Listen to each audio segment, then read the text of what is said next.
السلام عليكم ورحمة الله وبركاته. maanta waxaa sameynaya shurba ladiid jiddan oo shakligeeda maa yamzax waa ujeedii maasha Allah. laba xabo yaanyo, saddex xabo toon, xabad basal waa isku shiidaya.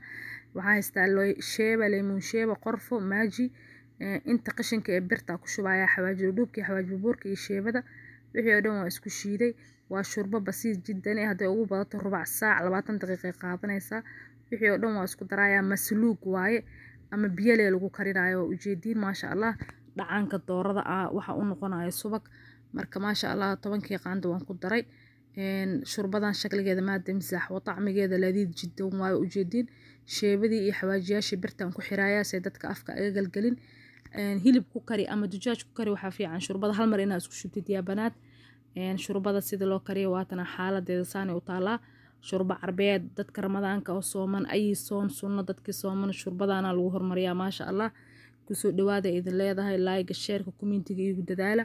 intii baranaysa Ilaahay u fududeeyo, intii cunaysa Ilaahay u daaweeyo bil awaafi wa kusoo dhawaada.